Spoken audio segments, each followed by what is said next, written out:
इसके method of preparation हम देख चुके थे, कैसे कैसे बनाना है, कैसे उनका नामकरण करना है, किस तरीके से उनको क्लासिफाई करना है, ये सारी चीजें तो हम लोग पढ़ चुके। अब क्या पढ़ना है, फिजिकल प्रॉपर्टी भी देख चुके थे।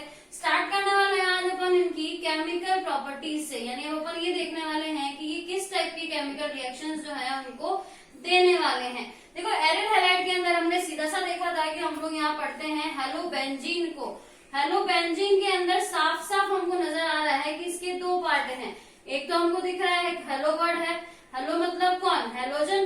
तो यानी इस हेलोबेंजीन के अंदर अपने पास में एक तो ये हेलोजन वाला पार्ट है और दूसरा ये बेंजीन वाला पार्ट है। तो अब देखो जब अपन इसकी केमिकल रिएक्शन की स्टडी करेंगे तो ये केमिकल रिएक्शन भी अपने को इन दोनों पार्ट से देगा। यानी क्या करना है, एक बार तो अपन इस हेलोजन की वजह से होने वाले केमिकल रिएक्शन की स्टडी करेंगे और दूसरी बार अपन इस बेंजीन रिंग की वजह से होने वाली केमिकल रिएक्शन की स्टडी करने वाले हैं। खुद से सोचना आप कि जो बेंजीन रिंग होती है ये अपने को पता है, इस बेंजीन रिंग के अंदर अपन इस तरीके से ये सिक्सटेट बनाते हैं। इस सिक्सटेट का मतलब ये होता है कि यहाँ पर इन 6 कार्बन के ऊपर पाई इलेक्ट्रॉन डेंसिटी बहुत ही ज्यादा बढ़ी हुई है। जब किसी भी अपने कंपाउंड के अपने मॉलिक्यूल के पास में इलेक्ट्रॉन डेंसिटी बढ़ी हुई है, यहाँ पर नेगेटिव चार्ज आपका बढ़ा हुआ है, दैट मीन्स इस रिंग के ऊपर अटैक करने वाला कौन होगा, ऑफ कोर्स पॉजिटिव, क्योंकि अपोजिट अट्रैक्ट, ये तो अपन जानते हैं। नेगेटिव वाले के पास में तो पॉजिटिव वाला आता है, पॉजिटिव वाले के पास में नेगेटिव वाला जाता है। तो क्या करेंगे कि यहाँ पर जब इलेक्ट्रॉन डेंसिटी बढ़ी हुई है, इसका मतलब ये जो इलेक्ट्रोफाइल होगा वो इस बेंजीन रिंग को अप्रोच करेगा। अब इलेक्ट्रोफाइल इस बेंजीन रिंग को अप्रोच करेगा तो अब अपन ये भी जानते हैं कि बेंजीन एरोमेटिक कंपाउंड और एरोमेटिसिटी केमिस्ट्री का सबसे स्टेबल फिनोमेना है। इट मींस ये एडिशन तो दे नहीं सकता, अगर एडिशन देगा तो बेंजीन की एरोमेटिसिटी चली जाएगी। तो फिर ये क्या करने वाला है, ये इलेक्ट्रोफाइल इस बेंजीन रिंग पे अटैक करेगा और बेंजीन रिंग से एक H+ को बाहर निकालेगा। इट मींस ये क्या करने वाला है, H को सब्स्टिट्यूट करने वाला है। इसीलिए अपन बोलेंगे कि ये जो बेंजीन रिंग है वो आपकी इलेक्ट्रोफिलिक सब्स्टिट्यूशन रिएक्शन, यानी कि ये अपना ये देने वाला है इलेक्ट्रॉन स्नेही प्रतिस्थापन अभिक्रियाएं। तो बेंजीन रिंग से अपन एरिड हैलाइडों के लिए जो रिएक्शन पढ़ने वाले हैं वो रहेगी आपकी इलेक्ट्रोफिलिक सब्स्टिट्यूशन रिएक्शन। दूसरी तरफ अपन ने बात करी हैलोजन की। हैलोजन कौन, X पे माइनस, यही होता है ना इलेक्ट्रोनेगेटिव एटम है पीरियोडिक टेबल के अपने ये सबसे ज्यादा। तो ड्यू टू हाईएस्ट इलेक्ट्रोनेगेटिविटी ये जो हैलोजन है वो आपके देते हैं न्यूक्लियोफिलिक सब्स्टिट्यूशन रिएक्शन। देखो एक X को अगर हटाना है तो दूसरा हटाने वाला भी कौन होगा, जब इसके ऊपर नेगेटिव चार्ज है तो अप्रोच भी कौन कर सकता है, इसको सब्स्टिट्यूट भी कौन कर सकता है, न्यूक्लियोफाइल। इसका मतलब ये जो हैलोजन है वो तो देगा न्यूक्लियोफिलिक सब्स्टिट्यूशन और ये जो बेंजीन है वो देगी इलेक्ट्रोफिलिक सब्स्टिट्यूशन रिएक्शन। दो तरीके की रिएक्शन तो अपने को ये पढ़नी है। तीसरी अपन इनकी स्पेसिफिक टाइप की रिएक्शन पढ़ेंगे जिनके अंदर रिडक्शन या इनकी और कोई ऐसी रिएक्शन जो कि इंपॉर्टेंट आती है वो सब अपन डिस्कस करेंगे। देखो अगर अपन स्टार्ट करते हैं इलेक्ट्रोफिलिक सब्स्टिट्यूशन रिएक्शन को तो अपने को सबसे पहले बेसिक पता होना चाहिए। इस बेंजीन रिंग के ऊपर अपन ने हेलोबेंजीन की बात करी, यानी अपन क्या बोल रहे हैं कि इस बेंजीन रिंग के ऊपर हमने क्लोरीन को जोड़ा हुआ है और ये सब क्लोरीन के पास में लोन पेयर, क्लोरीन के पास में 3 लोन पेयर है।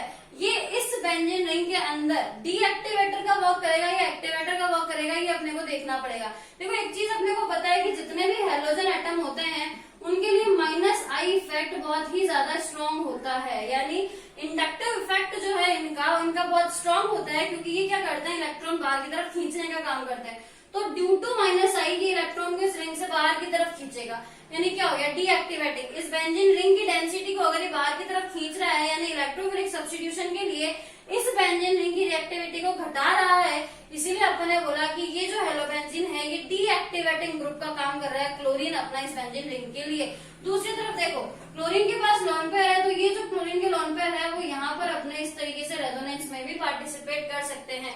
तो इस रेजोनेंस में पार्टिसिपेट कर रहे हैं, क्लोरीन अपने लोन पेयर दे रहा है, इसका मतलब इसका इफेक्ट लग रहा है आपका M+M, मीजोमेरिक इफेक्ट भी अपना यहाँ पर लग रहा है। तो देखो +M इफेक्ट की वजह से तो क्या होगा, इलेक्ट्रॉन डेंसिटी को ये बढ़ाएगा और बढ़ाएगा कौन सी पोजीशन के ऊपर, पहली रेजोनेटिक स्ट्रक्चर में दिख रहा है कि इस ऑर्थो के ऊपर आपका नेगेटिव चार्ज आने वाला है। इट मींस अगर अपन बात करेंगे इस क्लोरीन के लिए तो इस हेलोजन एटम के लिए दो तरीके के इफेक्ट है, एक तो है +M, दूसरा है -I। +M जो इफेक्ट है इसका, ये +M इफेक्ट जो है वो तो डिसाइड करेगा कि ये जो अपना ग्रुप है वो ऑर्थो पैरा डायरेक्टिव है ऑर्थो और पैरा पोजीशन के ऊपर। ये इलेक्ट्रोफाइल को डायरेक्ट करेगा कि आकर के यहाँ पर जुड़ जाओ, क्योंकि इन दो पोजीशन के ऊपर नेगेटिव चार्ज रहेगा, यानी इलेक्ट्रॉन डेंसिटी बढ़ी हुई रहेगी। दूसरी तरफ अगर ये माइनस आई इफेक्ट की बात करें तो ये डिसाइड करेगा कि ये जो रिंग है वो आपकी डीएक्टिवेटिंग है। तो डीएक्टिवेटिंग के लिए माइनस आई, ऑर्थो पैरा डायरेक्टिंग के लिए प्लस आई। बेंजीन रिंग के हेलो बेंजीन के ये सीएल की वजह से आने वाले इफेक्ट अपने यहाँ पर नोट कर लिए। रिएक्शन के मैकेनिज्म को भी अपन जल्दी डिस्कस करेंगे। पहले अपन ये देख लेते हैं कि ऐसी कौन कौन सी इलेक्ट्रोफिलिक सब्स्टिट्यूशन रिएक्शन है जो कि ये बेंजीन रिंग यहाँ पर अपनी देती है। कितना टाइम देखो, सबसे पहले जो हम लोग ए टाइप की रिएक्शन यहाँ पर डिस्कस करने वाले हैं वो अपनी बेंजीन रिंग के द्वारा दी जाने वाली अभिक्रिया की। ये जो बेंजीन रिंग है वो कौन सी अभिक्रिया देगी? सीधा सा फंडा है, बेंजीन रिंग अपन ने बोला था इलेक्ट्रोफिलिक सब्स्टिट्यूशन रिएक्शन देने वाली है ऑर्थो और पैरा पोजीशन के ऊपर।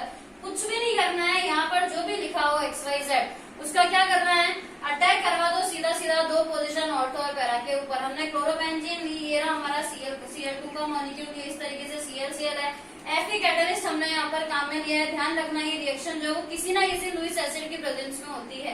क्या होने वाला है यहाँ पर, सबसे पहले तो ये Fe और Cl2 मिलकर के FeCl3 बना लेंगे।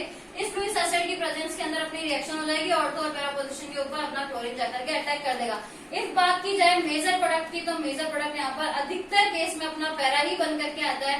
इन केस हाइड्रोजन बॉन्डिंग जैसा कोई केस अपने को देखने को मिल जाता है, उस कंडीशन में ऑर्थो प्रोडक्ट भी मेजर हो सकता है, जो अपने ऑर्थो नाइट्रोफिनॉल के केस में डिस्कस किया हुआ है। तो देखो यहाँ तो क्या करना है, केवल ऑर्थो और पैरा दो पोजीशन के ऊपर आपका जो भी रिएक्टेंट है उसको जोड़ दो, ले जाकर के आपकी स्ट्रक्चर बना दो, ऑर्थो और पैरा दो प्रोडक्ट बनेंगे। रिजियो सेलेक्टिविटी होगी, मेजर प्रोडक्ट बनेगा पैरा वाला और जो माइनर प्रोडक्ट होगा बन जाएगा ऑर्थो वाला। दूसरी रिएक्शन देखो नाइट्रेशन। नाइट्रेशन का मतलब नाइट्रीकरण अभिक्रिया। नाइट्रीकरण अभिक्रिया क्या करवाने वाला है, नाइट्रेशन मिक्सचर कौन होता है, कंसंट्रेटेड H2SO4 और HNO3 का जो मिक्सचर होता है उसको अपन बोलते हैं कि ये नाइट्रेशन मिक्सचर है। यहाँ से क्या होने वाला है, अगर आप रिएक्ट करवाते हो H2SO4 और HNO3 को, तो सीधा सा फंडा है इन दोनों की रिएक्शन से H2O का मॉलिक्यूल तो बाहर निकल जाएगा।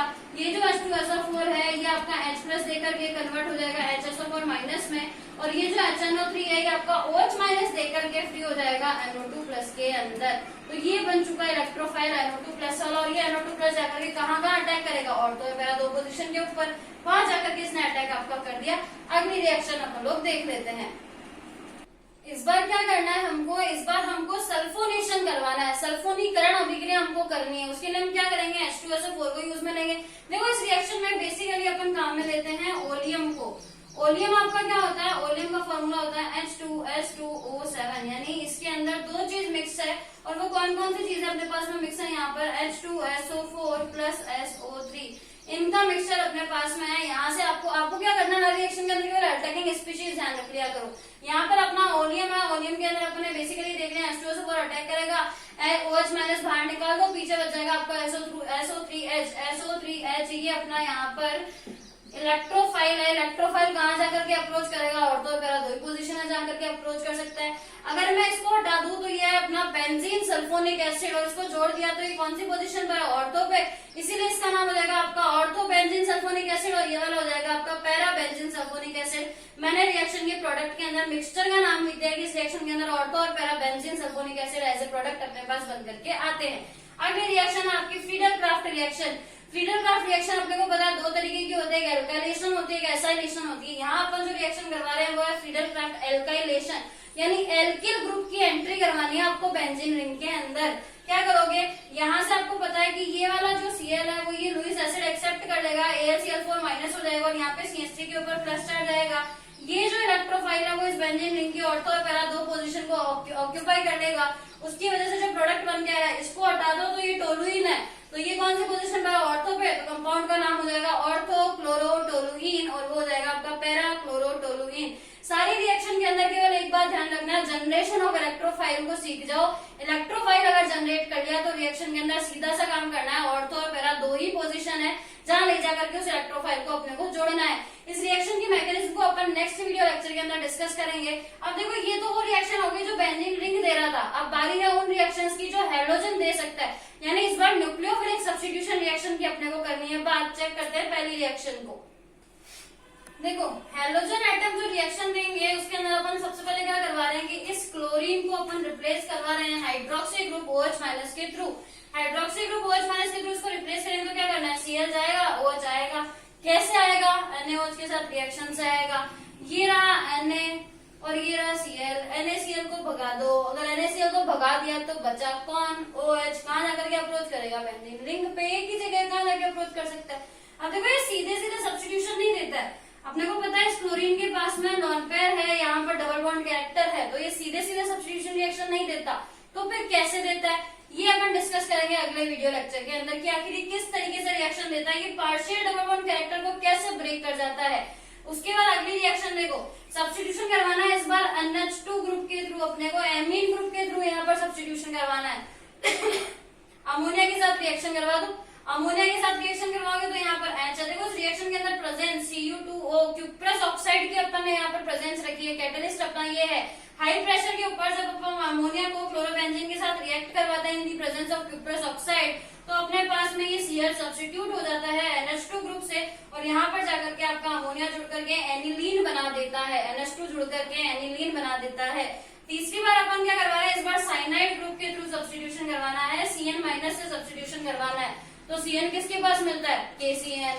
KCN के साथ जब अपन सब्स्टिट्यूशन करवाते हैं तो ये Cl यहाँ से सब्स्टिट्यूट हो जाता है और ये Cn जो है वो इसकी पोजीशन को ऑक्यूपाई कर लेता है, और फाइनली हमारे पास में फेनिल साइनाइड जैसे कंपाउंड बन करके आ जाते हैं। तो ये तीन तरीके के सब्स्टिट्यूशन रिएक्शन अपने को पढ़नी थी हैलोजन के थ्रू। अब देखो क्या बात करती है यहाँ पर, इसके लिए अपने को पता है कि ये इजीली तो सब्स्टिट्यूशन रिएक्शन देगा नहीं, हेलोबेंजीन इजीली सब्स्टिट्यूशन रिएक्शन देता नहीं है न्यूक्लियोफाइल वाली। तो फिर क्या करें, अपन एक चीज चेक करेंगे कि अगर मैंने इसकी किसी भी पोजीशन के ऊपर इलेक्ट्रॉन विड्रॉइंग या फिर इलेक्ट्रॉन रिलीजिंग ग्रुप डाल दिया तो उससे इसकी रिएक्टिविटी के ऊपर क्या फर्क पड़ने वाला है। वो एक इम्पोर्टेंट रिएक्शन है जो अपन आप लोग डिस्कस करते हैं। देखो हम लोग बात करने वाले हैं कि ये जो SN रिएक्शन है इसके अंदर अगर अपन ने इस क्लोरोबेंजीन पे कोई भी ग्रुप G लगा दिया, ये G इस तरीके से मैंने लगाया, इसका मतलब ये इन 5 पोजीशन में से कहीं पर भी जुड़ा हुआ हो सकता है। अभी मैंने कोई कंडीशन फिक्स नहीं करी है कि इस G को मैंने ऑर्थो पे जोड़ा है, पैरा पे जोड़ा है या फिर मेटा पे जोड़ा है। फिर मैं क्या बोल रही हूँ कि ये जो G है अपने को पता है ये ग्रुप दो ही काम कर सकता है, या तो रिंग से इलेक्ट्रॉन खींचेगा या तो रिंग में इलेक्ट्रॉन देगा। इलेक्ट्रॉन विड्रॉइंग ग्रुप यानी रिंग से इलेक्ट्रॉन खींचेगा, इलेक्ट्रॉन रिलीजिंग या इलेक्ट्रॉन डोनेटिंग ग्रुप यानी कि रिंग में इलेक्ट्रॉन देगा। तो ये दोनों ही ग्रुप इसके ऊपर अलग अलग इफेक्ट डालते हैं। देखो मैंने क्या किया, इलेक्ट्रॉन विड्रॉइंग ग्रुप को जोड़ा है ऑर्थो और पैरा पोजीशन के ऊपर, तो ये इसकी रिएक्टिविटी को बढ़ाने का काम कर रहा है। कैसे, ये इसकी रिएक्टिविटी को बढ़ाने का काम ऐसे कर रहा है कि हमने देखा है कि जब अपन इस क्लोरोबेंजीन की रेजोनेटिक स्ट्रक्चर बनाते हैं तो जो नेगेटिव चार्ज है वो इस पोजीशन के ऊपर अपना आता है, ऑर्थो और पैरा दो पोजीशन के ऊपर अपना नेगेटिव चार्ज आता है। अब सोचो कि यहाँ पर नेगेटिव चार्ज और मैंने इसी पोजीशन के ऊपर ये कंपाउंड जोड़ दिया एंड डबल बॉन्ड O, ये NO2 क्या करेगा, रिंग से इलेक्ट्रॉन खींचेगा।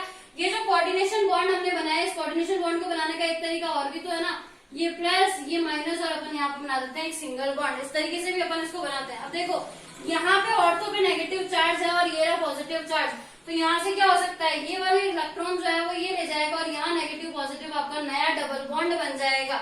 इसकी दूसरी रेजोनेटिक स्ट्रक्चर जो हमारे पास बन करके आएगी उसके अंदर यहाँ N के साथ में डबल बॉन्ड बना चुका होगा कार्बन, इस O पे भी नेगेटिव चार्ज, इस O पे भी नेगेटिव चार्ज, बाकी ऐसा का ऐसा अपना पूरा का पूरा सिस्टम।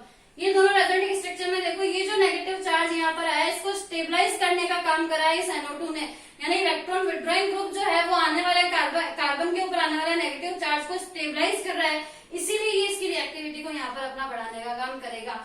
दूसरी तरफ देखो अगर आप इलेक्ट्रॉन रिलीजिंग ग्रुप जोड़ दोगे मेटा पोजीशन के ऊपर, तो इलेक्ट्रॉन रिलीजिंग ग्रुप अगर आपने मेटा पे जोड़ा तो वो भी आपकी रिएक्टिविटी को डिक्रीज करने का काम करेंगे, इलेक्ट्रॉन को वो डोनेट करने का काम कर देंगे। अगर आपने इलेक्ट्रॉन विड्रॉइंग ग्रुप को मेटा पोजीशन के ऊपर जोड़ दिया, अब मेटा पे तो अपना नेगेटिव चार्ज आता ही नहीं है, दो ही जगह घूमता है ऑर्थो और पैरा, तो मेटा पे कुछ भी जोड़ो रिएक्टिविटी के ऊपर कोई फर्क नहीं पड़ेगा। तो कुल मिलाकर के क्या करना है, अगर आपको इस क्लोरोबेंजीन की रिएक्टिविटी को बढ़ाना है तो आपके पास बेस्ट तरीका है कि इलेक्ट्रॉन विड्रॉइंग ग्रुप को जोड़ दो पोजीशन ऑर्थो और पैरा के ऊपर, रिजल्ट अपने को बहुत ही अच्छे मिलेंगे। रिएक्शन के अंदर अपन इसको अप्लाई करके देखते हैं, एग्जाम्पल अपन इसका ट्राई करते हैं। देखो अपने को क्या करना है, इस बार अपन ने इस क्लोरोबेंजीन के ऊपर पैरा पोजीशन पे NO2 को जोड़ा है, इलेक्ट्रॉन विड्रॉइंग ग्रुप को अपन ने जोड़ दिया। ये इस रिंग से यहाँ पर इलेक्ट्रॉन को खींचने का काम कर रहा है। सेम काम करेंगे, Cl को सब्स्टिट्यूट करवाएंगे अपन OH और NH2 दो के थ्रू। सबसे पहले अपन अमोनिया के साथ इसको रिएक्शन करवा रहे हैं, NH3 अमोनिया के साथ रिएक्शन करवा रहे हैं, अपने को पता है Cl सब्स्टिट्यूट होगा, उसकी जगह पर NH2 आएगा। जब अपन ने पहले ही रिएक्शन करवाई तो अपन ने क्यूप्रस ऑक्साइड को काम में लिया था, वहां पे कैटलिस्ट के बिना ये रिएक्शन अपनी नहीं हो रही थी। इस बार अपन ने नॉर्मल एथेनॉलिक मीडिया के अंदर टेम्परेचर भी बहुत कम रखा और इस टेम्परेचर के ऊपर अपन ने ये काम करवाया, हो गया। देखो यहाँ पर मैंने जो प्रोडक्ट बनाया है उसके अंदर अपना पैरा प्रोडक्ट बन रहा है, इसके साथ में अपन यहाँ पर ऑर्थो वाला प्रोडक्ट भी बना सकते हैं। ऑर्थो और पैरा दोनों प्रोडक्ट बन सकते हैं। पैरा प्रोडक्ट को यहाँ से अलग से दिखाया गया, इसलिए अपन यहाँ से इसको हटा देते हैं। वहां केवल ऑर्थो प्रोडक्ट, यहाँ केवल पैरा प्रोडक्ट दिखाया गया है। सेम कंडीशन है, ऑर्थो और पैरा दोनों प्रोडक्ट बन सकते हैं यहाँ पर अपने इस रिएक्शन के थ्रू। अब अपने को क्या करना है, OH का रिप्लेस करवाना है, Cl को रिप्लेस करवाना है इस OH से, हाइड्रोक्सी ग्रुप से। तो देखो पिछली बार टेम्परेचर दिया था अपन ने 400 डिग्री से ऊपर, इस बार 200 डिग्री के ऊपर अपना काम हो रहा है। उसका रीजन क्या है, ये NO2 electron withdrawing group. Electron withdrawing group की वजह से अपनी ये रिएक्शन जो है वो कम टेम्परेचर के ऊपर भी फेवर हो गई है और अपन इस रिएक्शन के अंदर ये प्रोडक्ट इस तरीके से बना सकते हैं। तो ये अपना एग्जाम्पल हो गया कि अगर अपन ने NO2 ग्रुप को ऑर्थो पैरा कंडीशन के ऊपर जोड़ा है तो रिएक्टिविटी को यहाँ पर बढ़ाया जा सकता है। अब अपन बात करते हैं इसकी कुछ स्पेसिफिक टाइप की रिएक्शंस की, जो ना तो बेंजीन रिंग से होने वाली है, ना अपने हैलोजन अकेला देगा, यानी दोनों मिलाकर के उन रिएक्शंस को देने वाले हैं। चेक करते हैं अपन उन रिएक्शंस को। स्पेसिफिक रिएक्शन के अंदर अपन जो पहली रिएक्शन देखने वाले हैं वो आपकी formation of Grignard reagent. Grignard reagent कौन होते हैं अपने, RMgX, इस टाइप के कंपाउंड अपने ग्रिग्नार्ड रिएजेंट होते हैं। जरूरी नहीं है आर ही हो, यहाँ पर आपका AR यानी कि एरोमेटिक कंपाउंड भी हो सकता है और R यानी कि एल्किल कंपाउंड भी हो सकता है। अपन रिएक्ट करवा रहे हैं क्लोरोबेंजीन को मैग्नीशियम के साथ THF टेट्रा हाइड्रोफ्यूरेन, इसकी प्रेजेंस में यहाँ पर अपन प्रेजेंस जो है वो ड्राई ईथर की भी रख सकते हैं। इसको या तो अपन ड्राई ईथर की प्रेजेंस में रिएक्ट करवाते हैं या तो अपन THF के साथ रिएक्ट करवाते हैं। रीजन, ये जो RMgX होता है वो वाटर के साथ बहुत जल्दी रिएक्ट कर लेता है, नमी को एब्जॉर्ब कर लेता है ये, और रिएक्टिव होकर के एल्केन ऐसे प्रोडक्ट दे देता है जो अपने को चाहिए नहीं है। इसीलिए अपन ने इसको ड्राई ईथर या THF की प्रेजेंस में रिएक्शन करवाया। IMG अपने को पता है बाइवेलेंट होता है, घुस जाएगा बीच में घुसने का काम है, टांग अड़ाने का काम है इसका, तो ये टांग अड़ाएगा और बीच में घुस जाएगा। फाइनली C6H5MgCl यानी कि RMgX इस टाइप के अपने ग्रिग्नार्ड रिएजेंट कंपाउंड बनकर के आ जाएंगे। अगली रिएक्शन आपकी वुड्स-फिटिग रिएक्शन। वुड्स-फिटिग रिएक्शन के अंदर अपने को क्या करना है, हायर एल्केन बनाने में अपन इस रिएक्शन को काम में लेते हैं। यहाँ क्या करना है, अपन ने एक तो लिया आपका एरोमेटिक हैलाइड, एरोमेटिक हैलाइड की रिएक्शन करवा रहे हैं अपन एल्किल हैलाइड के साथ में। सिंपली ये NaX का मॉलिक्यूल यहाँ से बाहर होने वाला है। अपन ने सोडियम मेटल के साथ इसको रिएक्ट करवाया था, तो ये 2 मेटल अपन ने 2 सोडियम मेटल के मॉलिक्यूल काम में लिए थे। ये इस XX के साथ रिएक्ट करके NaX के 2 मॉलिक्यूल बाहर हो जाएंगे। ये जो आ रहा है वो सिंपली इसके साथ में जुड़ जाएगा। देखो अगर अपन लोग दो अलग अलग, एक तो अपन ने रिएक्ट करवाया एल्किल हैलाइड, दूसरा अपन ने लिया एरिल हैलाइड, तब तो इस रिएक्शन को वुड्स-फिटिग रिएक्शन बोलेंगे। अगर आपने इस रिएक्शन के अंदर दोनों ही कंपाउंड जो है वो एरिल हैलाइड ले लिए, तब भी रिएक्शन तो ऐसे ही होनी है कि ये NaX का मॉलिक्यूल बाहर जाएगा, लेकिन ये एरिल हैलाइड लेने पर इस रिएक्शन का नाम बदल जाएगा, तब अपन इसको केवल फिटिग रिएक्शन बोलेंगे। वुड्स-फिटिग जब एक एरिल और एक एल्किल हो, फिटिग जब दोनों ही अपने एरिल हो, और केवल वुड्स जब दोनों ही अपने एल्किल हो। ये सीधा सा फंडा होता है इस रिएक्शन का। अगली रिएक्शन रिडक्शन करवाना है अपने को, यानी इस क्लोरीन का रिडक्शन करवाना है। अपन यहाँ पर इस तरीके से 2 H काम में लेते हैं। एक H तो आकर के इस बेंजीन रिंग की पोजीशन पर जुड़ जाएगा, दूसरा वाला H Cl को लेकर के बाहर हो जाएगा। यानी रिडक्शन करवाते हैं अगर अपन NiAl मिश्र मेटल, यानी निकल और एल्यूमिनियम की मिश्र धातु राने निकल के साथ अगर अपन ये रिएक्शन करवाते हैं तो बेंजीन एज ए प्रोडक्ट बनता है, HCl का मॉलिक्यूल अपना बाहर निकल जाता है। अगली रिएक्शन को अपन लोग चेक कर लेते हैं अब जल्दी से। नेक्स्ट जो रिएक्शन अपन करवाने जा रहे हैं वो है ऑर्गेनोमेटेलिक रिएक्शन। जो रिएजेंट्स होते हैं उनको अपने को सिंथेसाइज करवाना है। ऑर्गेनोमेटेलिक रिएजेंट अभी अपन ने एक तो सिंथेसाइज करवाया था ग्रिग्नार्ड रिएजेंट वाला, इस बार क्या करना वाला है, लिथियम का बनाएंगे। यानी अपन बात कर रहे हैं सुपर ग्रिग्नार्ड रिएजेंट की। इस बार अपने को सुपर ग्रिग्नार्ड रिएजेंट्स बनाने हैं। इनकी रिएक्टिविटी ग्रिग्नार्ड रिएजेंट से भी ज्यादा होती है, इसलिए इनको अपन सुपर ग्रिग्नार्ड रिएजेंट बोलते हैं।